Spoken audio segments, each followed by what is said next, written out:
सख्त नाराज़गी है इस पर और हम मोदी सरकार से इस पर बहुत ज़्यादा नाराज़ हैं, क्योंकि ये जो संपत्ति है, ये संपत्ति जो है ये मुसलमानों की संपत्ति है और मुसलमान इसे किसी हद तक भी बर्दाश्त नहीं करेगा कि ये जो है संशोधन लाया जाए, इसको बर्दाश्त नहीं करेंगे। क्या कुछ आज आप मांगे रखने वाले हैं? हम मांगे बस ये रखेंगे कि जो बिल लाया गया है इसको फौरन वापस किया जाए। इसको लाने की कोई गुंजाइश ही नहीं है हिंदुस्तान में। रमजान का महीना है, रमजान के महीने हम रमज़ान के महीने में जो है रमज़ान से हैं कुछ खा पी भी नहीं सकते और ऐसी दोपहरी में और गर्मी में हम इस कुर्बानी को उठाने के लिए, बर्दाश्त करने के लिए, सब कुछ करने के लिए तैयार हैं, लेकिन हर हाल में ये बिल वापस होना चाहिए। हमारी मांग यही है कि ये वक्फी ज़मीन है और ये ज़मीन अल्लाह के लिए हमने कुर्बान कर दी है, मुसलमानों की ज़मीन है, इस पे मुसलमानों का अधिकार है, ये हमारा मजहबी मसला है। इसके अंदर अगर कोई इस तरह की दखल अंदाजी होगी तो बर्दाश्त नहीं की जाएगी।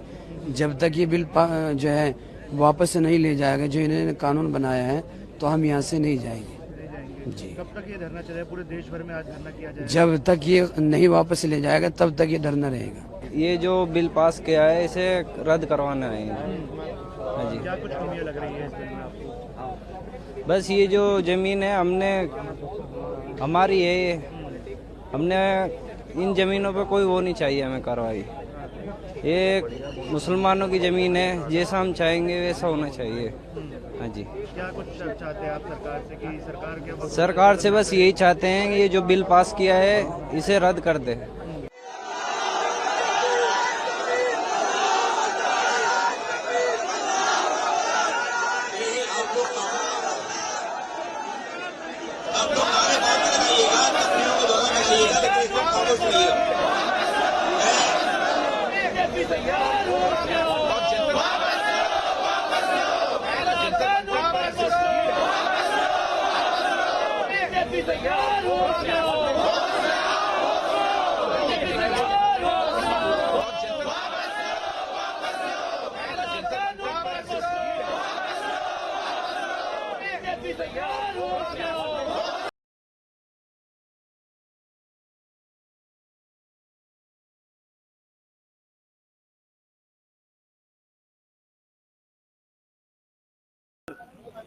मैं उनको मुबारकबाद देना चाहता हूं और यकीनन ये लड़ाई सब लोगों की है और अगर इस लड़ाई को अकेले अकेले लड़ा जाएगा तो हो सकता है थोड़ी दिन के लिए वो जीत जाएं, लेकिन एक बात का यकीन है, मैं अपने मुसलमानों से और फिक्रमंद सिटीजन से, भारत के जो लोग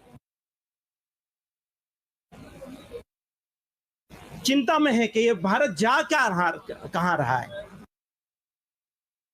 बनाया क्या जा रहा है, ये जो मेजोरिटोरियन स्टेट बनाने की कोशिश हो रही है, इसका बेहतरीन जवाब है जो इन्होंने कहा है कि यह अक़लियतों की अक्सरियत का मुल्क है, अपने साथ है। एक बात यह है। दूसरी बात यह है, हर लड़ाई के लिए कुर्बानी की जरूरत होती है। आप लड़ाई लड़ेंगे और आराम से बैठे रहेंगे, काम नहीं होगा। और जो बात उन्होंने कही कि बस एनफ, बहुत हो गया, तो कुर्बानी देने के लिए हमें तैयार होना चाहिए।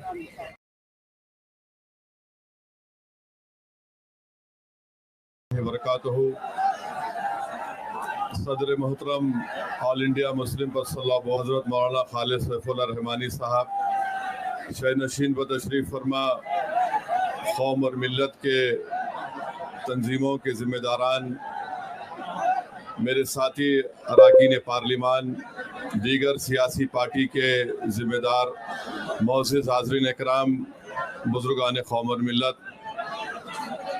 मैं सिर्फ आपके सामने ये अर्ज़ करना चाह रहा हूँ कि नरेंद्र मोदी की हुकूमत वक्फ बिल को लाकर कानून बनाने की जो कोशिशें कर रही है उनका मकसद एक ही है। वजीर आज़म का मकसद एक ही है कि मस्जिद और मंदिर के नाम पर आवाम हमेशा लड़ते रहे, और उस बिल का मकसद ये नहीं है कि वक्फ की जायदादों को मजबूत किया